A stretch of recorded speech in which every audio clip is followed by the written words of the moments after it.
जय शिव शंभू। हिंदू धर्म में सावन का महीना भोलेनाथ को समर्पित माना जाता है और भोलेनाथ का आशीर्वाद पाने के लिए इस पूरे महीने को बहुत शुभ माना गया है। भगवान शिव को प्रसन्न करने के लिए भक्त सावन महीने के दौरान तरह तरह के व्रत और उपवास भी रखते हैं। सावन महीने में पड़ने वाले सभी सोमवार व्रत भक्तों के लिए बहुत महत्वपूर्ण होते हैं। सावन महीने के सभी मंगलवार भगवान शिव की अर्धांगिनी देवी पार्वती को समर्पित होते हैं। सावन महीने के दौरान मंगलवार का व्रत जिसे मंगला गौरी के रूप में जाना जाता है।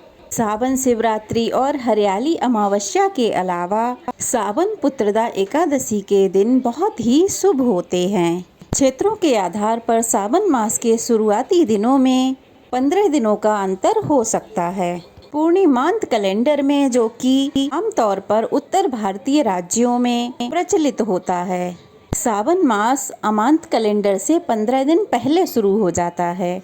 आंध्र प्रदेश, तेलंगाना, गोवा, महाराष्ट्र, गुजरात, कर्नाटका और तमिलनाडु में अमांत चंद्र कैलेंडर का पालन किया जाता है, जबकि उत्तर भारतीय राज्यों में जैसे कि राजस्थान, उत्तर प्रदेश, मध्य प्रदेश, पंजाब, हिमाचल प्रदेश, उत्तराखंड, छत्तीसगढ़, बिहार और झारखंड में पूर्णिमांत चंद्र कैलेंडर का पालन किया जाता है। यानी कि यहाँ पर नया महीना पूर्णिमा के अगले दिन से प्रारंभ होता है और जहाँ पर अमांत कैलेंडर का पालन किया जाता है वहाँ पर अमावस्या के अगले दिन से नया महीना शुरू हो जाता है। इसलिए सावन सोमवार की आधी तारीखें दोनों कैलेंडरों में अलग अलग होती हैं। इस बार सावन महीने की शुरुआत और समाप्ति दोनों ही सोमवार के दिन से ही हो रही हैं और ये घटना लगभग कई सालों के बाद घटित होने जा रही है, जो कि इसे और भी खास बनाती है। इस बार सावन में कुल 5 सोमवार होंगे, जो कि भगवान शिव की पूजा के लिए सबसे उत्तम दिन रहेंगे। इस बार प्रतिपदा तिथि प्रारंभ होगी 21 जुलाई दोपहर 3:48 से और 22 जुलाई सोमवार को दोपहर 1:11 तक रहेगी। इसलिए 22 जुलाई सोमवार से सावन का महीना प्रारंभ होगा और 19 अगस्त सोमवार के दिन यानी सावन पूर्णिमा के दिन सावन मास की समाप्ति होगी।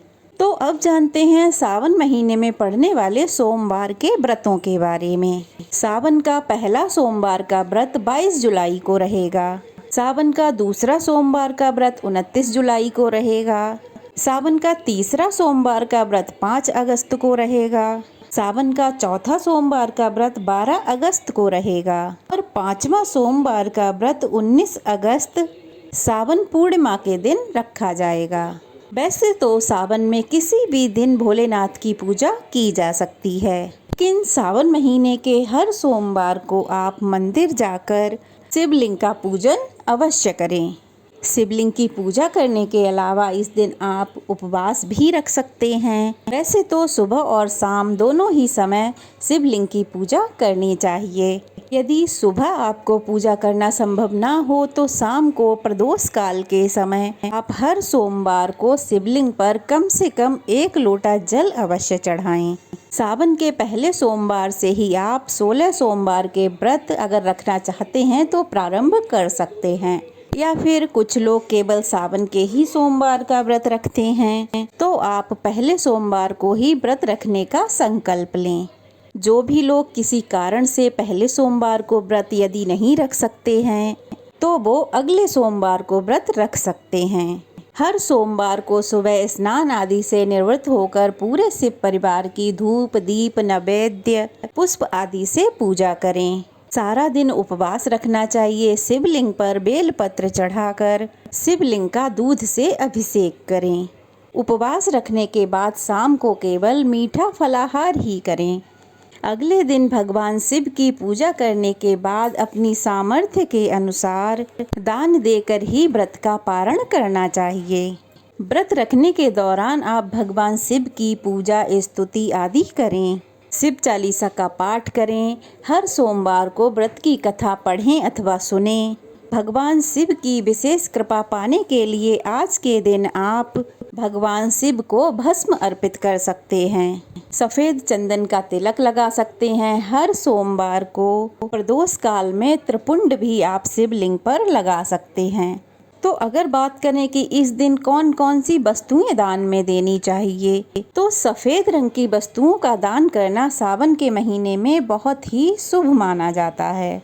आप बर्फी, सफ़ेद चंदन, चावल, चांदी, मिश्री, गाय का घी, दूध, दही, खीर या फिर सफ़ेद पुष्पों का भी आप दान कर सकते हैं।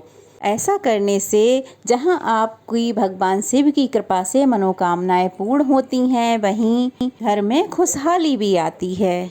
तो सावन के सोमवार में क्या नहीं खाना चाहिए? तो इस दिन आपको अन्न का त्याग करना चाहिए। इस दिन आप केवल फलाहार कर सकते हैं। फलाहार में आप खा सकते हैं आलू, लौकी, कुट्टू का आटा, फलों का जूस, ड्राई फ्रूट्स या फिर फलों का सेवन कर सकते हैं। व्रत में आपको दूध, दही, खीर, चावल, नमक या फिर किसी भी प्रकार के अन्न का सेवन नहीं करना चाहिए। दूध, दही का सेवन इसलिए नहीं करना चाहिए क्योंकि इस दिन दूध और दही इस दिन शिवलिंग पर या भगवान शिव को अर्पित किया जाता है, इसलिए। कुछ लोग तो सावन के महीने में दूध और दही त्यागने का भी संकल्प लेते हैं। तो आप जैसी इच्छा करें उस हिसाब से संकल्प ले सकते हैं।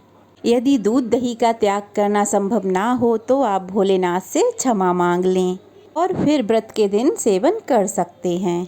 व्रत में नमक नहीं खाना चाहिए। यदि बहुत आवश्यकता हो तो व्रत में एक दिन आप नमक का सेवन, वो भी सेंधे नमक का सेवन कर सकते हैं।